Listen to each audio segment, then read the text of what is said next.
Assalamualaikum warahmatullahi wabarakatuh. Perkenalkan, nama saya Nadira Husna. Saya mahasiswa profesi A 2020.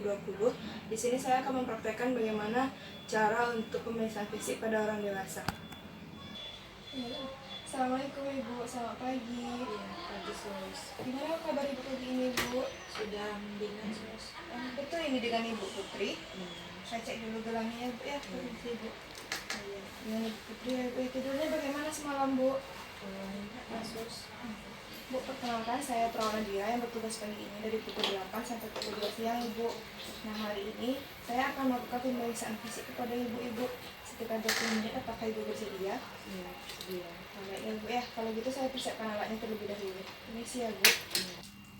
Baiklah, sebelum kita melakukan pemeriksaan kepada pasien, terlebih dahulu kita cuci tangan terlebih dahulu. Kemudian kita pasang APD, handscoon, dan masker. Lalu jangan lupa untuk sampiran agar melindungi privasi dari pasiennya.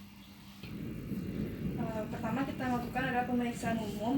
Yang pertama itu adalah GCS. Di sini kita akan menilai tingkat kesadaran dari pasien. GCS sendiri ada 3. Yang pertama yaitu respon dari matanya.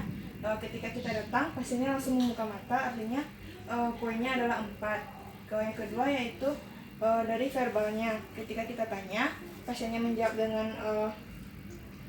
dengan baik, seperti ini. Selamat pagi Ibu.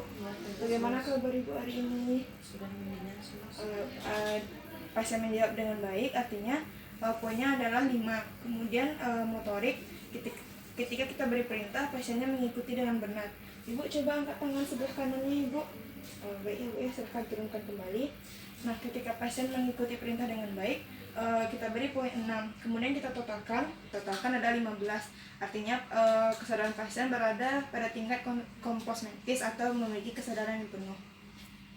Selanjutnya yang kita periksa adalah penampilan umum dari pasiennya, apakah dia terlihat rapi atau tidak. Kemudian kita lihat dari ekspresi wajahnya, apakah dia ada seperti menahan sakit atau tidak. Kemudian selanjutnya kita periksa apakah ibunya mengalami kecemasan atau memiliki tingkat stres yang cukup tinggi. Nah, selanjutnya kita periksa tinggi badan dan berat badan dari si pasiennya. Selanjutnya kita akan melakukan pemeriksaan TTV atau tanda-tanda vital, di mana terdiri dari tensi, kemudian nadi, pernapasan, dan suhu tubuh dari ibunya. Baiklah Ibu ya, sekarang saya akan cek tensi Ibu terlebih dahulu sama suhu dan nadi dan pernapasan Ibu ya Bu ya.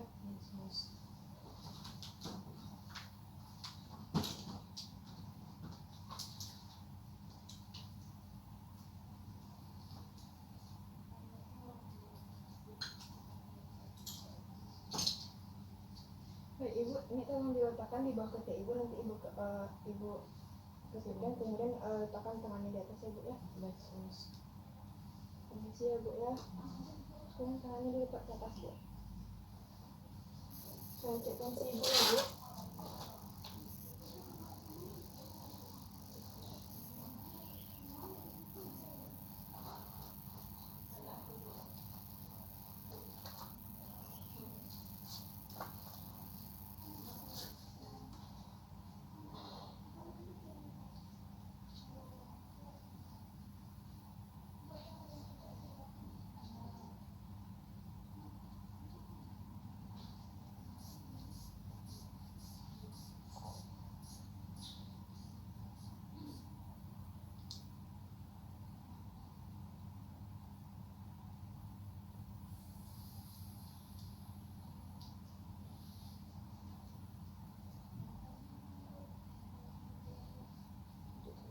Tensi Ibu normal ya Bu, 120/80. Nah, selanjutnya saya cek nadi Ibu sama pernapasan Ibu terlebih dahulu ya Bu. Tensi ya Bu.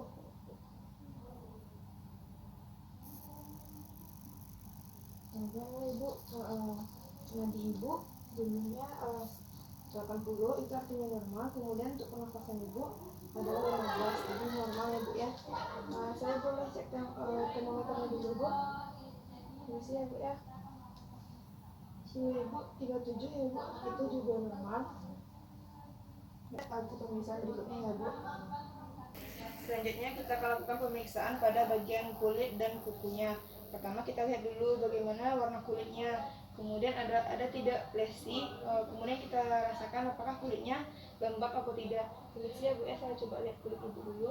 Kemudian kita lakukan pemeriksaan inspeksi dan palpasi pada kuku ibunya. Kita lihat apakah kuku ibunya bersih atau tidak, kemudian apakah kukunya panjang atau tidak, kemudian kita periksa CRT-nya dengan cara menekan bagian ujung kuku ibu. Jika dilepaskan kembali darahnya mengalir dalam kurang dari 3 detik, berarti CRT-nya normal. Selanjutnya kita akan melakukan pemeriksaan pada bagian kepala. Yang pertama kita periksa adalah bagian rambutnya. Kita lihat apakah kita pertama kita cek warna rambutnya apakah hitam atau tidak. Kemudian kita lihat apakah adanya pembekakan atau tidak. Kemudian kita lihat rambutnya apakah bersih atau tidak. Kemudian setelah itu kita lihat distribusi dari rambutnya apakah ada yang rontok atau tidak. Kemudian setelah itu baru kita palpasi. Maaf ya Bu ya, saya pegang kepala ibu. Kemudian kita lihat apakah adanya pembengkakan atau tidak. Selanjutnya kita pindah ke bagian wajah. Pertama kita lihat dulu apakah wajahnya simetris atau tidak, apakah ada udem atau tidak. Kemudian kita lihat warna kulit dari wajahnya, apakah sama dengan warna kulit pada bagian leher atau tidak. Kemudian kita palpasi untuk melihat apakah ada ibunya ditekan atau tidak. Kita tekan pada bagian dahi. Maaf ya Bu, saya tekan, nanti kalau sakit ibu bilang ya Bu ya. Baik Bu, sakit Bu. Kemudian kita periksa bagian dari pipi dan rahangnya. Maaf ya Bu ya, saya periksa. Sakit Bu. Setelah itu baru kita pindah ke bagian mata. Yang pertama kita lakukan adalah inspeksi terlebih dahulu matanya apakah simetris atau tidak, apakah ada udem atau pembengkakan. Kemudian kita lihat kebersihan dari matanya, apakah mata dari ibunya bersih atau tidak. Selanjutnya kita periksa ketajaman mata ibunya dengan menggunakan lensa. Selanjutnya baru kita periksa pembesaran pupil dengan menggunakan penrek. Baik Ibu, saya akan mengarahkan cahaya ke mata Ibu. Nanti Ibu hadapnya lurus saja ya Bu ya, jangan mengikuti cahaya. Baik Ibu, permisi ya Bu ya. Normalnya ketika diberi cahaya pupil akan mengecil. Kemudian kita periksa lapang pandang pasiennya. Baik Ibu, nanti saya akan letakkan di sisi-sisi. Kemudian Ibu lihatnya lurus saja ya Bu ya, jangan mengikuti tangan saya. Baik Ibu, apakah di sisi sini kelihatan? Masih kelihatan Bu? Sini masih Bu? Tunggu saya Bu ya. Sini masih kelihatan Bu? Sini masih? Masih Bu? Sini Bu? Kata saya Bu ya, di sini masih kelihatan. Sini Bu. Cek ke bawah ya Bu ya. Sini masih. Sini masih. Masih. Baik ya Bu ya. Nah, selanjutnya kita periksa ke bagian hidungnya. Pada bagian hidung kita lihat dulu bagaimana bentuk hidungnya, apakah ada fraktur atau tidak. Kemudian kita lihat di cuping hidungnya, apakah ibunya bernafas dengan cuping hidung atau tidak. Kemudian kita periksa mukosa hidungnya apakah kering atau tidak. Setelah itu kita periksa bagian dalam hidungnya, apakah hidung ibunya bersih atau tidak. Kemudian kita lihat apakah ada pembengkakan pada bagian dalam hidungnya. Setelah itu baru kita lihat dengan palpasi menekan pada bagian sinus, apakah ibunya ada nyeri tekan pada area sinus atau tidak. Ini ya Bu ya, saya tekan di bagian sinus ya Bu. Sakit Bu? Enggak. Sakit Bu? Enggak. Kemudian sakit Bu? Enggak. Sakit Bu? Baik. Selanjutnya kita melakukan pemeriksaan pada bagian mulut. Pertama kita lihat apakah bibirnya, mukosa bibirnya lembab atau tidak. Kemudian kita lihat apakah warna bibirnya warna bibirnya kita lihat. Setelah itu baru kita lihat bagian ke dalam rongga mulutnya. Minta ibunya untuk membuka mulutnya. Ibu bisa buka mulutnya Bu. Kita lihat apakah giginya lengkap, kebersihan giginya. Kemudian kita lihat warna dari gusinya merah apa tidak. Setelah itu kita lihat bagian lidahnya. Ibu bisa keluarkan lidahnya Bu. Baik, Ibu bisa masukkan kembali. Kita lihat lidahnya apakah kering atau tidak. Kemudian kita lihat bagian langit-langitnya lengkap atau tidak. Selanjutnya kita lakukan pemeriksaan pada bagian telinga. Alat yang kita butuhkan adalah alat kepala. Yang pertama kita inspeksi dan palpasi terlebih dahulu. Kita inspeksi apakah telinganya sejajar atau tidak. Kemudian apakah bagian telinganya lengkap. Kemudian kita lihat pada bagian dalamnya apakah bagian telinganya ada penumpukan kotoran atau tidak. Kemudian kita lihat apakah ada lesi atau tidak. Kemudian kita tekan bagian telinganya apakah ibunya ada mengalami nyeri tekan atau tidak. Selanjutnya baru kita menggunakan kapitala untuk untuk melihat atau mengecek pendengaran dari ibunya. Untuk pemeriksaan dengan kepala kita menggunakan dua cara, yaitu Renge dan Weber. Untuk yang Renge pertama, kita letakkan terlebih dahulu kepalanya, kemudian kita letakkan bagian yang ujung di Mosaedeus, kemudian kita instruksikan kepada ibunya jika getarannya sudah hilang, minta ibunya untuk mengangkat tangannya. Ibu nanti kalau sudah hilang, nanti boleh angkat tangannya, Bu. Ya, Ibu ya. Selanjutnya kita letakkan di dekat telinga. Jika nanti getaran bunyinya sudah hilang, minta ibunya untuk mengangkat tangan kembali. Baik Ibu, nanti dengarkan kalau bunyinya sudah hilang, angkat tangannya ya Bu.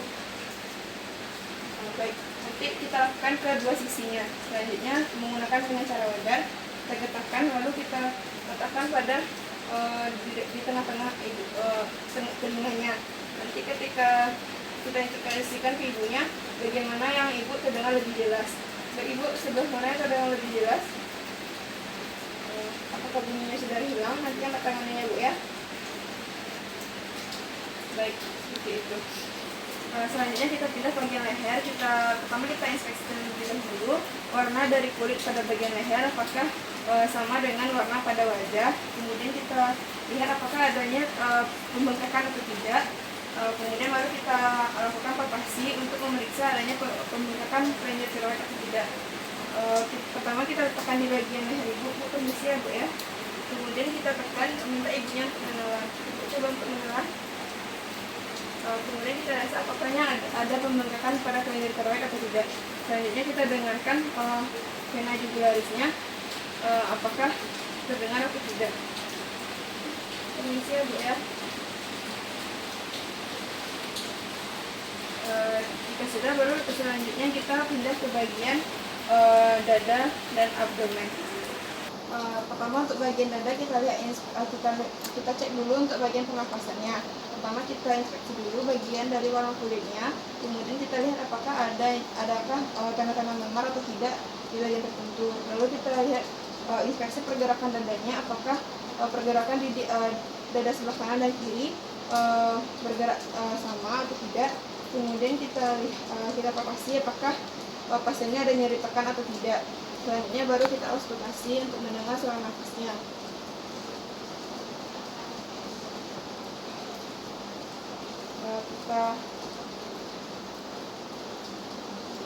Apa yang diauskultasi dari mana? Kita auskultasi pada paru-paru pasien, apakah normalnya itu bunyinya adalah vesikuler. Selanjutnya baru kita auskultasi untuk bagian jantungnya.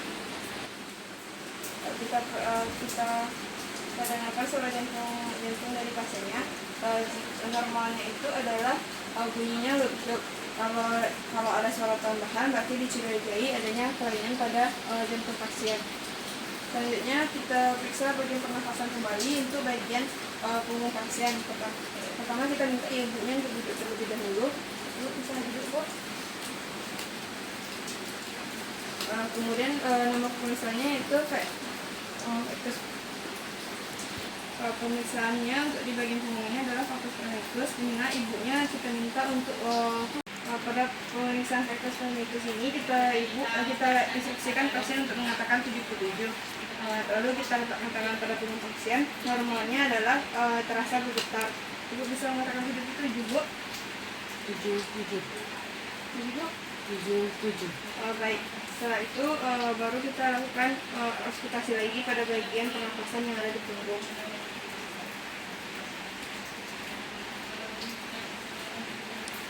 Ibu bisa tarik nafas Bu. Bisa. Ibu. Normalnya adalah vesikuler. Ibu bisa berbaring lagi Bu. Selanjutnya kita lakukan pemeriksaan pada bagian abdomen. Pertama kita inspeksi terlebih dahulu bagaimana warna kulit pada abdomennya. Kemudian kita lihat apakah adanya udem atau tidak. Baru kita lakukan palpasi dengan menekan bagian perutnya, apakah ada ibunya nyeri tekan atau tidak. Kemudian setelah itu baru kita auskultasi untuk melihat ususnya. Kita auskultasi dengan membagi 4 kuadran pada bagian perut ibunya, lalu kita dengarkan selama 1 menit.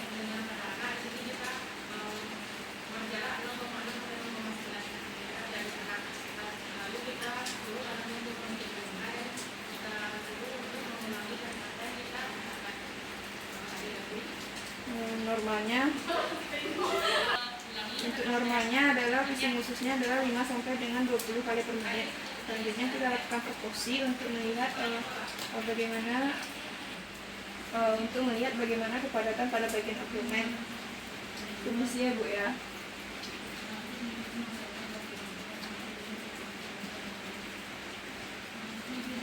Normalnya suaranya terdengar padat.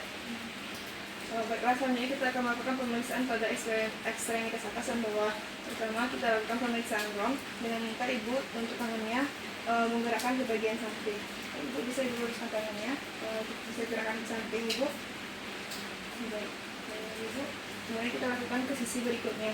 Sebelum itu kita inspeksi dulu bagaimana ekstremitasnya, apakah sejajar atau tidak, apakah sama panjang atau tidak. Kemudian baru kita lakukan pemeriksaan pada kekuatan otong. Pertama, Ibu bisa naikkan tangannya ke atas. Nanti saya berikan tekanan, Ibu lawan ya Bu ya. Bagus Ibu. Kemudian kita lakukan pada sisi berikutnya, lalu pada ekstremitas bawah. Baik Ibu, bisa Ibu angkat kakinya ke atas Ibu. Saya tekan Ibu, tahan ya Bu ya. Baik, bagus Bu. Nah, kita juga lakukan pada sisi berikutnya. Selanjutnya kita lakukan pemeriksaan pada bagian genital ibunya. Pertama kita lihat inspeksi terlebih dahulu apakah genitalnya bersih atau tidak. Kemudian kita lihat apakah adanya lesi atau tidak. Setelah itu kita lihat bagaimana cairan yang keluar, apakah ada tanda-tanda kelainan atau tidak. Kemudian kita bau dari cairan yang keluar itu apakah memiliki kelainan atau tidak. Selanjutnya pada bagian rektum ibunya kita lihat apakah ada lesi atau tidak. Kemudian kita tanyakan pada ibunya bagaimana BAK dan BAB dari ibunya. Baiklah, kita sudah selesai melakukan inspeksi dari pemeriksaan dari head to toe. Selanjutnya kita melakukan terminasi dan dokumentasi. Baiklah Ibu, saya sudah melakukan pemeriksaan dari Ibu sekitar 20 menit ya Bu ya. Hasil temukan saya tadi adalah hasilnya baik dan normal Ibu. Nah, keadaan Ibu sudah mulai membaik ya Bu ya.